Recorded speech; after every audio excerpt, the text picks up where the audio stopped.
Hello, and welcome to the This Happened Today in History podcast. I am your host, Mr. Miller. This podcast will cover a number of topics that happened on this date in history. Please visit the podcast webpage at thishappenedtoday.buzzsprout.com. There you can download the notes page, which will help you organize the information as well as develop your own ideas on how these events change the world around us. If you're interested in hearing more, please consider subscribing so you will not miss out on what happens tomorrow in history. Today is May 5th. Since it opened in 1891, Carnegie Hall has set the international standard for musical excellence as the aspirational destination for the world's finest artists.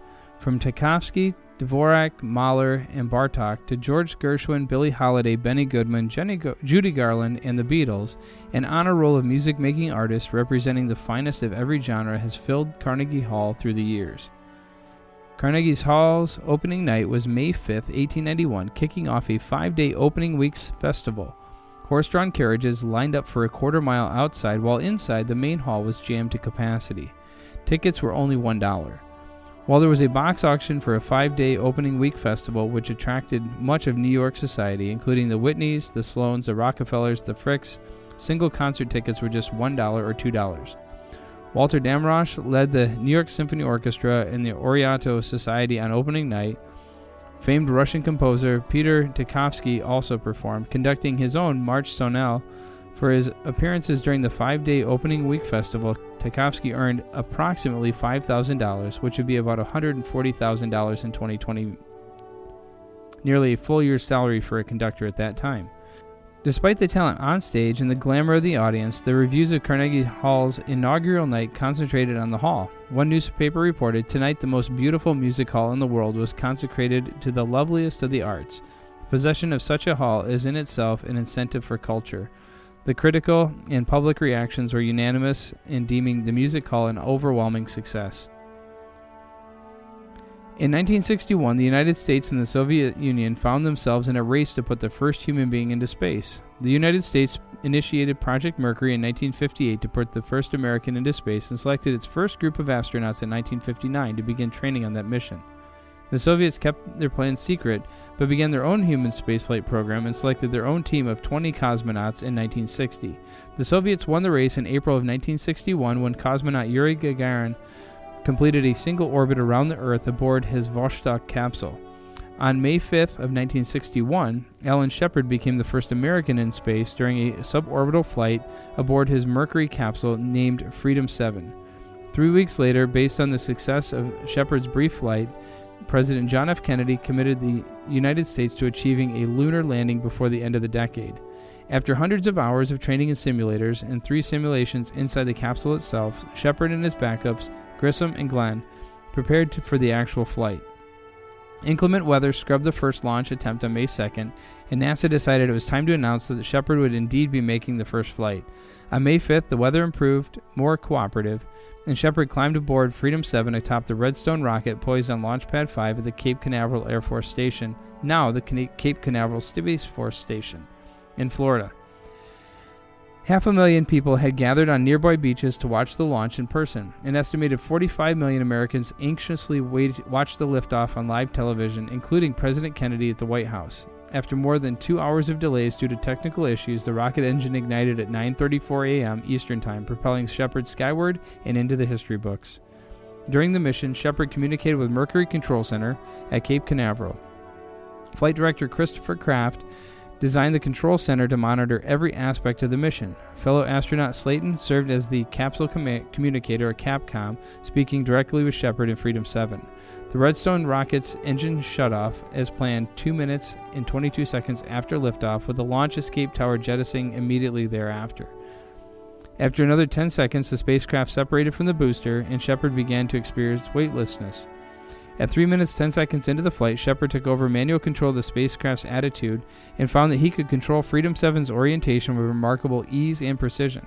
He conducted visual observations of the Earth below and took some photographs of the cloud-covered Atlantic Ocean. At 5 minutes 11 seconds, Freedom 7 reached the highest point of its ballistic flight at 116 miles and began descending towards Earth. 15 seconds later, after the retrofire maneuver took place, an altitude of 230,000 feet, Freedom 7 encountered the top layers of the Earth's atmosphere, ending Shepard's time in weightlessness after 5 minutes.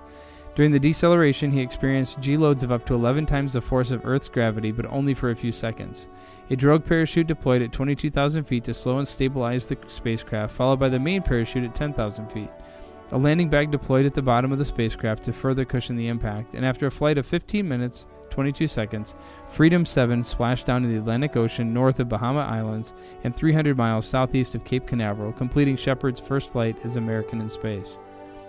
Freedom 7 splashed down 4 miles from the prime recovery ship, an aircraft carrier called the U.S.A. Lake Champlain. Recovery forces deployed from the Lake Champlain and retrieved Shepard and his capsule within 20 minutes of splashdown and delivered them onto the flight deck. Shepard went below decks for a brief medical exam and congratulatory phone call from President Kennedy.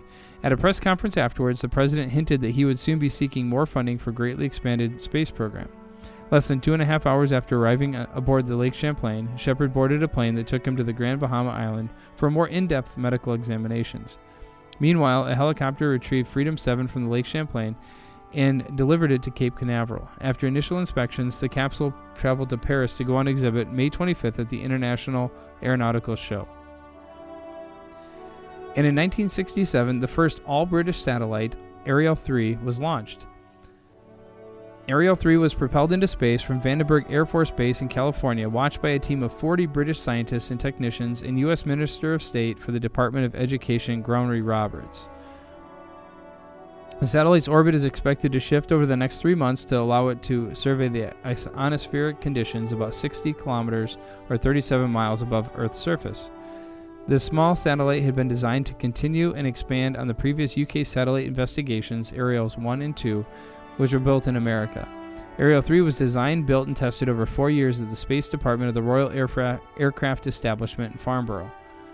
British Aircraft Corporation was the main contractor, and GEC provided the bulk of the electronics. It carried 5 experiments: a study of low-frequency radiation from space for Sheffield University, measurement of electron density and temperature in the upper ionosphere for Birmingham University, information on medium-frequency waves from space from Jodrell Bank, measurement of the oxygen found at high altitude for Meteorological Office, and analysis of atmospheric noise over Earth for the Radio and Space Research Station. The project was the result of close cooperation between Science Research Council and NASA, which provided the launch facilities and 4-stage rocket. Ariel 3 orbits the Earth every 95 minutes and is expected to relay information back to a computer at SLU's Radio and Space Research Station for at least 1 year. You have been listening to the This Happened Today in History podcast. I thank you for listening, and I hope that you have enjoyed learning about historical events from the past. Thank you to the following websites for their information regarding today's topics: ThePeopleHistory.com, Carnegie Hall at www.carnegiehall.org, Alan B. Shepard Jr. at nasa.gov, and satellite Ariel 3 launched at news.bbc.co.uk.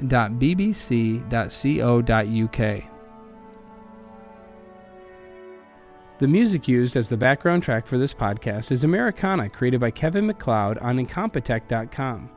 If you enjoyed this information and would like to hear more, please consider subscribing, as this will keep the historical events in your feed in the morning for each day. I hope you have a great day.